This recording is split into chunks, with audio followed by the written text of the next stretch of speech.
What's going on, YouTube family? Today we're going to be talking about everybody's favorite subject, the used car market update. Now, a lot of things have changed since our last video, but some very interesting statistics have came out that I have to call into question. Also, a big thanks to SalesApe for sponsoring this video, but more on them later. Now, before we jump into the numbers, I want to share a story and a picture with you. Now, I learned this from my grandfather. He says that you can literally take something and show it to two people, and they will come up with totally different conclusions or opinions. And this is very factual when it comes to reports. Now, a lot of the other YouTubers that kind of do something similar to what I do tend to show you a lot of graphs, a lot of reports, and I always get people asking me, Lucky, why don't you show a lot of graphs and reports? And I tell everybody I like to give you my analysis of looking at the actual car market, but today I'm going to be showing you reports, but keep this picture in mind because it will come into factors later. Now, the first article I'm going to talk about is from Automotive News, which is a very trusted source that I like. Now, they're saying that sales are down in the month of June year over year over 7.1%. So that's a pretty big drop. Now let's go to the segment breakdown. Passenger vehicles are down 12.5% from last year. Light trucks are down a total of 2.2% from last year. And when it comes to EVs, they're down 7% from last year. Now, keep all these numbers in mind because, like I said, Automotive News is a very neutral-based platform. They don't have anything to gain by reporting the real numbers. But if we look at this other report from Cox Automotive, they're saying that they have high projections for June and that they saw an uptick of 1.7% in sales. Now, why is this such a big deal? Cox Automotive is kind of like the company that owns everything automotive. They own the auction of where dealers buy the cars. They own Kelley Blue Book, which tells dealers what to pay for it, what the banks are going to lend on it, and what the customers are going to purchase it for. And then they own Auto Trader, which basically tells customers how much to pay and how to sell their cars. So from start to finish, you have a company that has a very high likelihood of wanting to keep those numbers up because it affects all of their businesses the whole way through. So that's why I tell a lot of people, everybody likes to use the Cox Automotive indexes for things, but you should look at it, like I said, from two different angles because there's not always one story will tell the whole thing. Next, let's look at the used car market index. Now, this is something extremely popular that all dealers use, as well as a lot of news companies and other YouTubers. When they see this, they're like, oh, as of last year, the sales are up 2.2% at the auction. This is a good thing. But is it?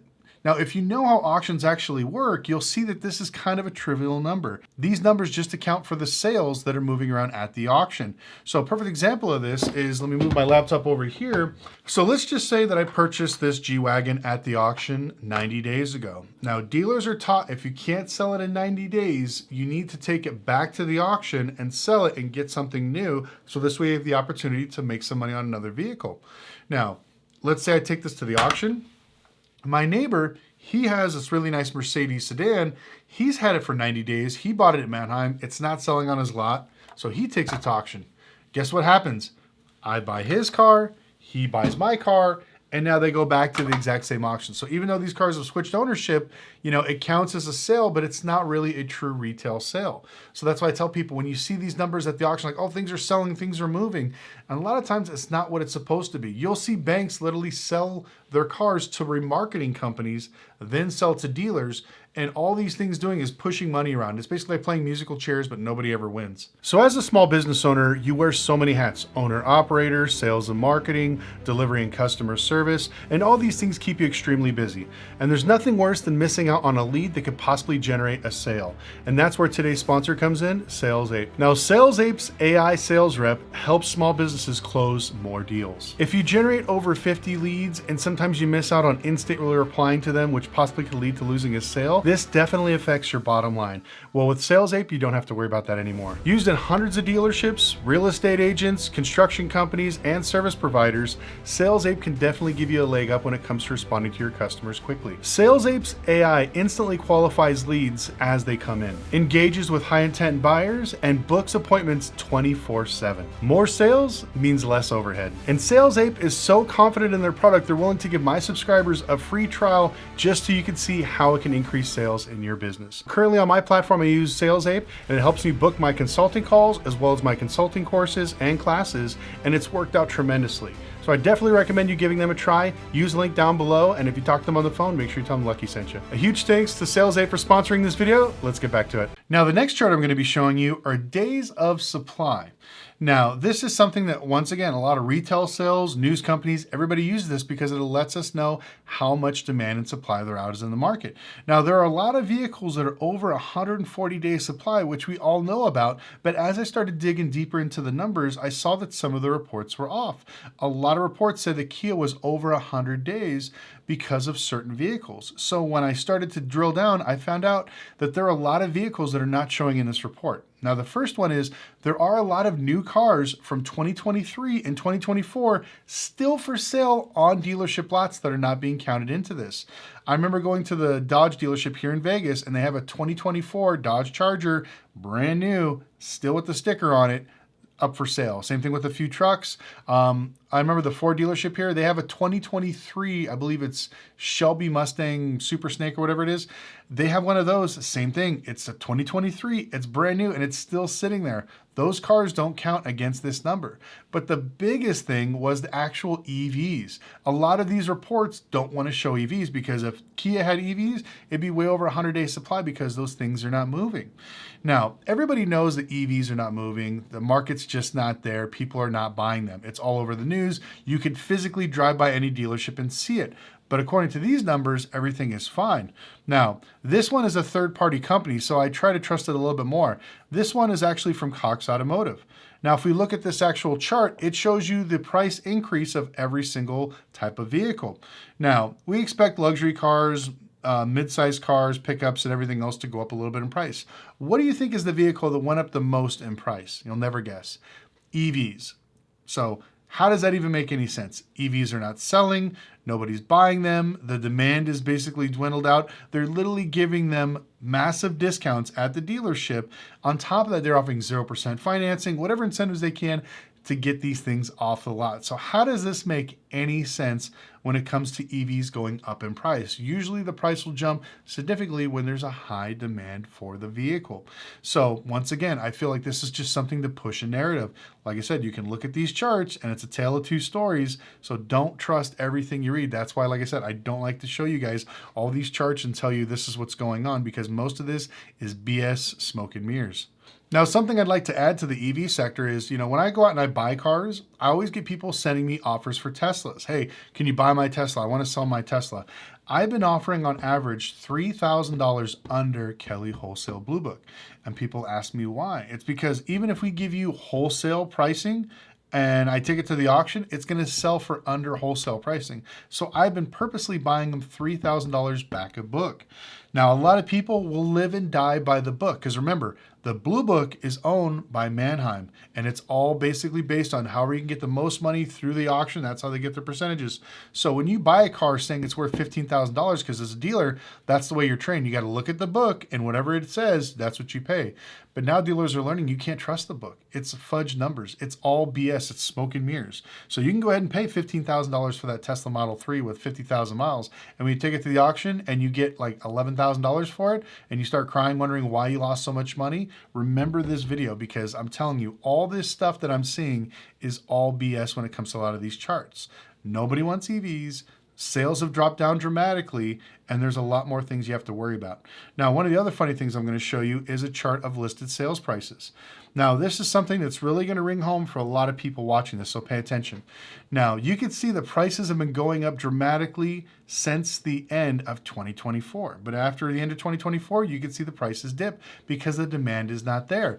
They decided if cars are not selling, we should probably lower the listed price. Now, that's what this graph shows us. But is this the true story of what the numbers mean? Probably not, because I'm sure in the comment section below, you guys can verify this.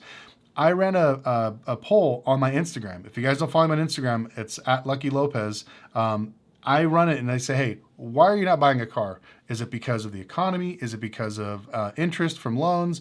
Is it because of car prices? Or is it because of deceptive practices? Guess what 67% of the people picked? Deceptive practices.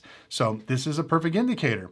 Yes, they dropped the listed price down to $47,000. So you're thinking, wow, I'm going to go there. I'm going to buy my brand new, whatever, vehicle for 47 grand. You figured with sales tax, you're probably around maybe $51,000. So you drive down to the dealership, you're ready to go, you get ready to sign up the paperwork, and then now they tell you, oh, by the way, it's $57,000. And you're like, well, what's this other $6,000 for? If the sales price or the list price is 47, sales tax a few $1,000, maybe registration, why is it so high? It's because they don't add in all the BS fees, all the transportation fee, dealer markup fee, window tint fee, the dealership owner has a coke habit fee, whatever fee they could throw on top of there. And this is what's crushing car sales, is because they won't be honest with these numbers. So once again, this is a tale of two sides from one graph. And so once again, like I said, I don't like to use these things. Now, another thing that I can't find a graph on, because now they won't show it because it really tells the story, is application count. Now, this is something that us dealers use to really put our fingers on the pulse of the market. So as of last month, it was 50% of what it was this year. As I started to search and talk to bankers and dealers, they're saying it's somewhere around 40% of what it was last year. People are not going to apply for cars. And on top of that, the very small amount of people they are getting approved for cars, remember, with the very high repos, defaults, and deficiencies, banks don't want to lend money. So to add even more insult to injury, these people that are coming in don't even have the big down payments that are required for the banks to finance these cars. So dealers are stuck. They keep lowering prices, offering more incentives, but there's nothing moving because people just don't have money. So the more I read these BS reports, like the market's fine, the cars are moving, everything else. If all this stuff was great, you would not see dealerships across the United States going out of business. I see independents going out all the time. And here's another big matrix that you can't find anymore, is we used to be able to see how many new car dealerships were being bought up by other auto groups. I don't see those charts anymore. All the automotive news companies stopped reporting on it. Why? Because dealerships are not making money. If they're not making money, why go out and buy them? And so now we're starting to see this slow, steady decline in the automotive industry. And so we are correcting prices. Prices are going down. But if new cars are not selling and used cars are not selling, why aren't the prices dropped significantly more? And I hate to say this, a lot of dealers are just basically upside down in their cars. They've been buying and living and dying by the book. So if I bought this, this Mercedes, they said it was worth 20 grand, so I paid 20 grand for it. I bring it back to my dealership. I put maybe $2,000 in recon. I sell it for 27, and I'm not getting a single car offer. But Kelley Blue Book says I can get 27 grand for this car, but for some reason everyone keeps offering me $23,000. Is because there's a difference between book price and market price. And this is something I try to teach all the time in my classes. When I talk to you guys on YouTube, those two things are never the same. It's just like when the market was booming. The car could be worth $40,000, but if people are willing to pay $50,000, that is the market price. The market dictates the price and the demand. And so this is something that dealers refuse to listen to.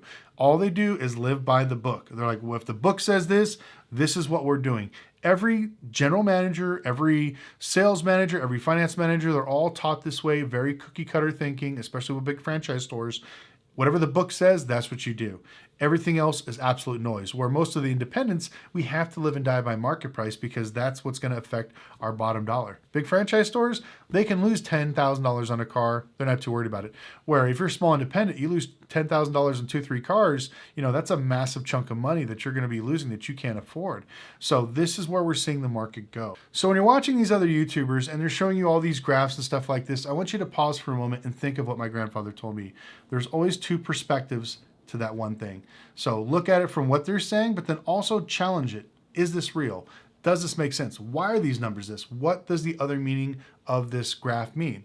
And once you do that and you start to challenge the outside thinking, you will start to see that the market is not as good as what they say they are. And that's why we keep trending lower and lower, even though the last 4 months, everything's been fine. Doesn't make any sense, but this is the fact of reality. But anyways, I'd like to thank you guys so much for watching. Please let me know in the comment section below what you think of the market update. And if you have any questions or what you're seeing in your market.